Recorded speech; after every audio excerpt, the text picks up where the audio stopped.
yuzuye umwuka wera nuko Imana azamuborosha azamavuga akamavuga agahota ugasanga atanya no kuvuga amafuti mu kanisa ariko iyo uvuze umwuka wera uzi gutega ukakubwira ngo teteka papa teteka hari umusizo kubwira uzo kandi Imana imugezemo neza azavuga Imana izimuhangara ukabwira ngo papa kwera kuri umukozi wanje kandi usiga nkorera neza genda uje kuvuga kino kintu nakibi kandi yakuvuze imitima y'abantu ziruhuka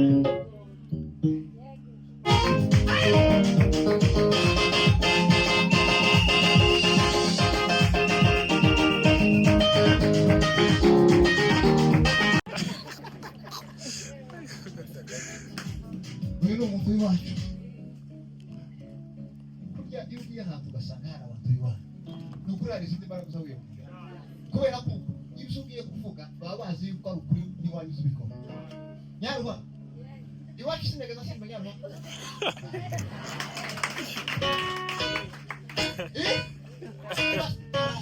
hari abandi bari kugenda bagari w'abandi bakishongereza ariko iwabo nta kintu bazakora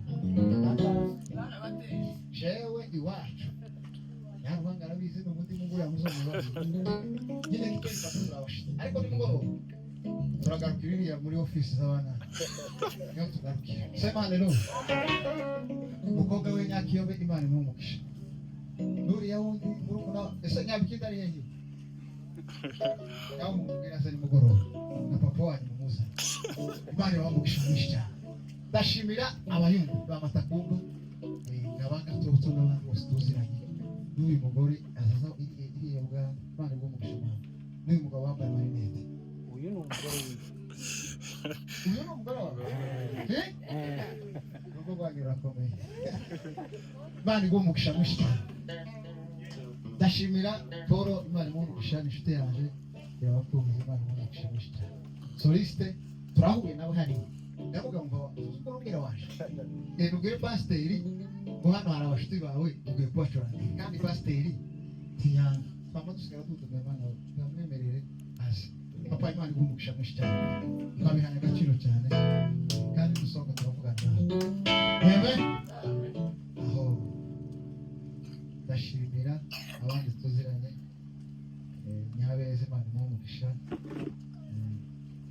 n'uwi wacu iri mu Rwanda iriya Kigali Imana ibamugisha mama neza kuza n'abageze bamwicana Imana ibamugisha ndashimira intumwa z'Imana Imana ibamugisha bana abagabo bizeye cyane kandi bazakorwa n'Imana neza kubera ko bahamagara Imana ibamugisha bihaye agaciro cyane njye navuganye na pasiteri none ndangije nakubwira abacu ndavuga ati twagiye gukubita shitani yo ku Nyabihu tugenda dufata imodoka turaza none bamugisha bakuru bihaye agaciro jewe nabyishimiye cyane cyane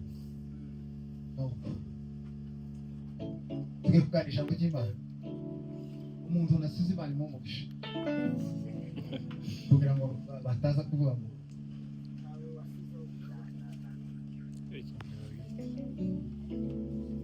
sema haleluya ibyakozwe n'intumwa cyo cya mbere umurongo wa 8 umuntu asome umuntu witegura asome ndetse nafashe asome turangiza ndetse tuvuga aho ngaho gusa turangiza icyane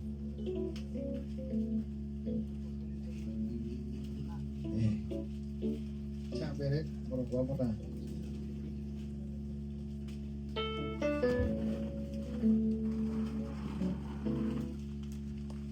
dusome icyakora muzahabwa imbaraga mwuka wera nabamanukira kandi muzaba abagabo bo kumamya Yerusalemu n'i Yudaya yose n'i Samariya no kugeza ku mpera y'isi amen sema haleluya iri jambo niryo twateguye ko tuza kuvuga kubera ko ari Imana dushobora tubane mu ijambo ry'Imana haleluya amen kandi abantu banyabihe ndabizi ko muzamwumva ijambo ry'Imana cyane kandi ndabizi ko muri abakozi b'Imana bazamwumva sema haleluya ijambo ry'Imana tumaze kumva ni ryiza cyane kandi iyo habonetse n'undi muntu wongeraho irindi rimaze kuvuga biza biba akarusho cyane sema haleluya amen dusomye ijambo ry'Imana iravuga ngo icyakora muzahabwa imbaraga umwuka wera nabamanukira kandi umwuka wera namara kubamanukira ngo nibwo muzoba abagabo nyabagabo bo guhamya uwo mugabo mwizeye. Icyakora muzahabwa imbaraga batakuka umwuka wera nabamanukira. Bivuga ngo iyo utuzi umwuka wera kuba umugabo biragoye. Wumvishe? Sema haleluya. Icyakora tuzahabwa imbaraga. Ariko icyatwijemo umwuka wera.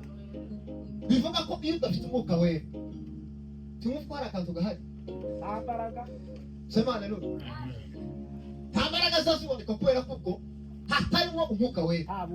Kuba umukristo nyawe, umukristo Imana irangiza ikavuga ngo uyu umukristo waje uri kumborera mu isi. Ikintu cyambere kirangiza umutima wawe no kuba wuzuye umwuka wera.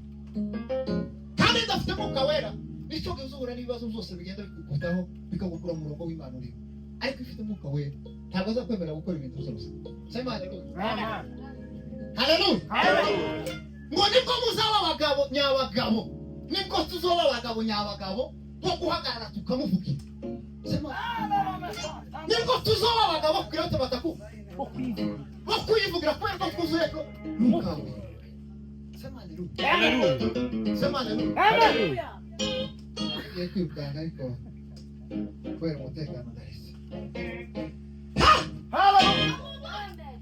Nibwo tuzoba abagabo nyabagabo nitumara kuzura umwuka wera.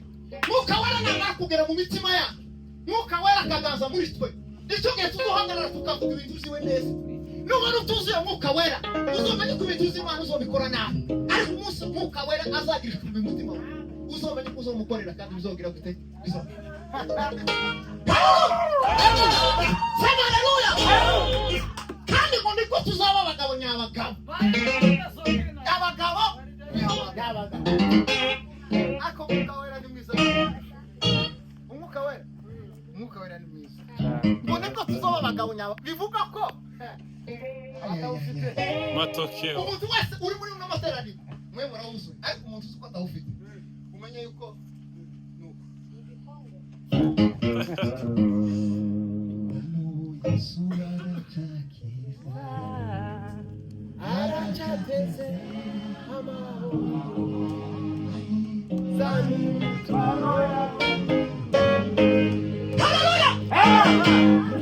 kugira ngo uzane iyo mitwaro kugira ngo Yesu akuruhure nuko ubanza kuzura umwuka wera akagera muri wewe.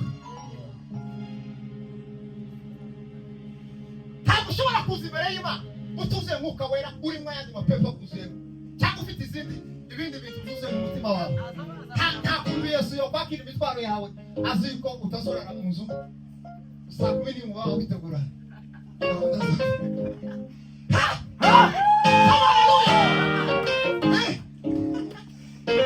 Zana imitwaro yawe kubera ko uri mu imbuto y'Imana kirayihinga ishaka ngo kubera ko wuzuye umwuka waje papa wino nguruhure papa we wino uruhuke reka kurara ubu mugabo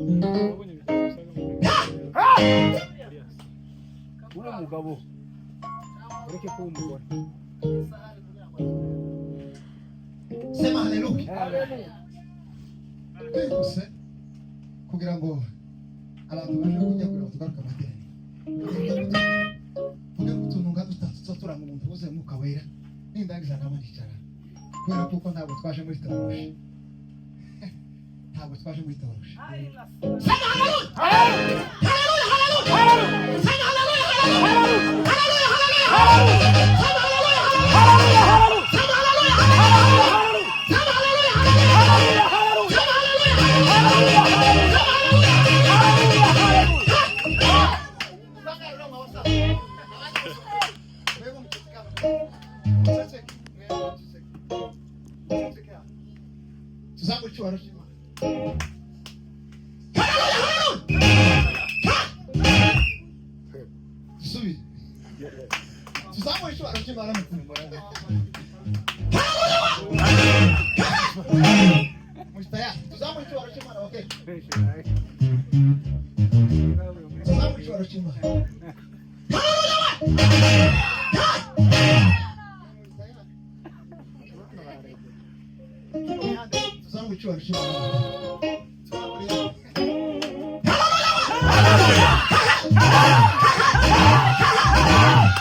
dusangira hano Nyabiheke. Dushaka amagambo tuzovuga Nyabiheke twese turayabura. Aya ngaya yaje tumva. Tugwe muri modoka ngo twagiye dupokera. Turi mu modoka. Nibwo yatibuse. Akika yimu. Bibiri ijambo ry'Imana ryatubwiye ngo abakozi b'Imana muri hano Nyabiheke. Bibiliya yatubwiye ngo kugira ngo neza ngo abakristo nyabo nuko mubaza kuzura Mwuka Wera. Kandi ngo bakuzura Mwuka Wera nukuri nta kintu ubona gusaba Imana ukwiye.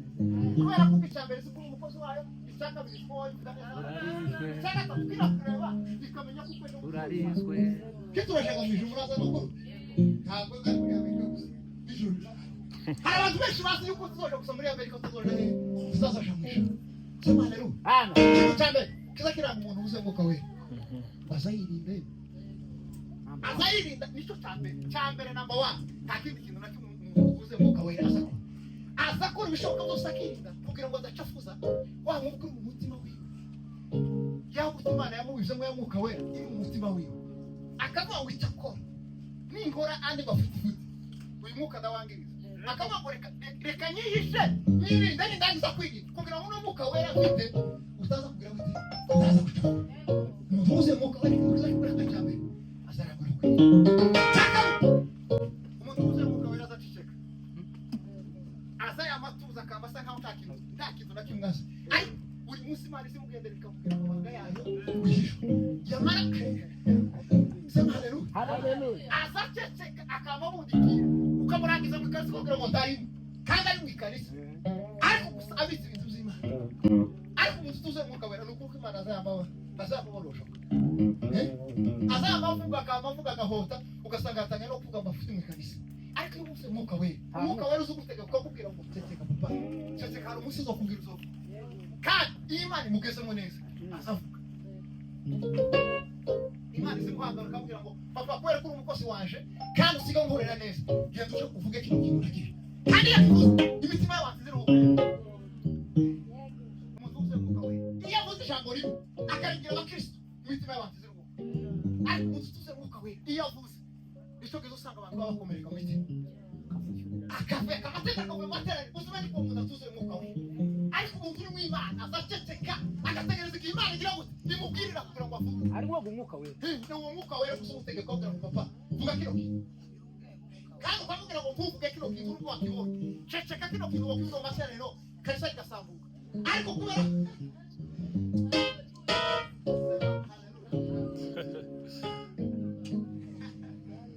Nyabiheke we muzure Mwuka Wera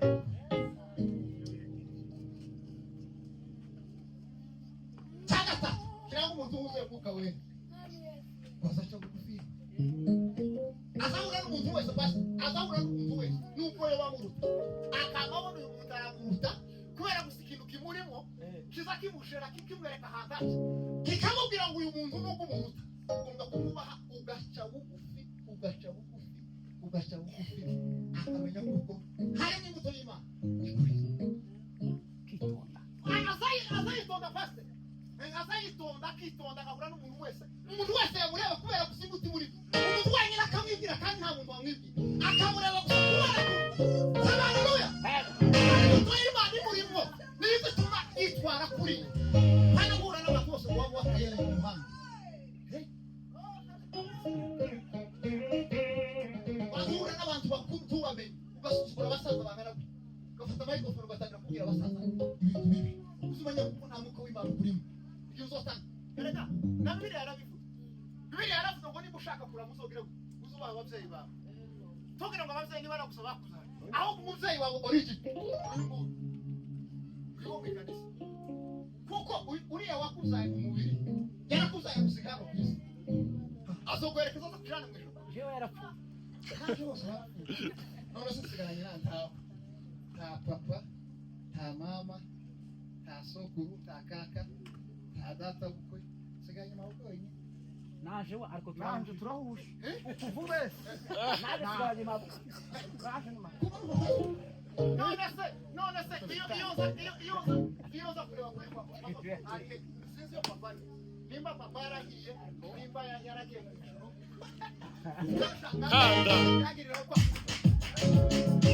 Kanda.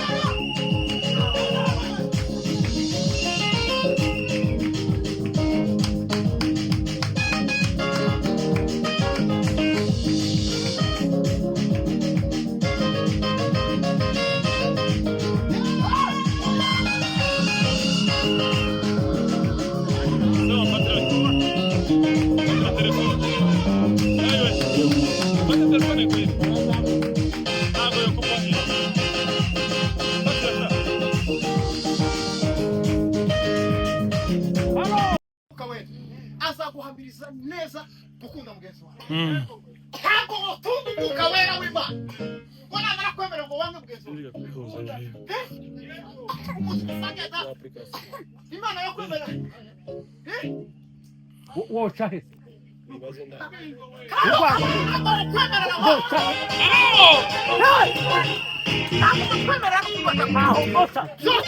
ari mu mwuka we uri mu mwuka we woca umwuka wera ntiwokwemera ngo wange kumwanga ngo twangane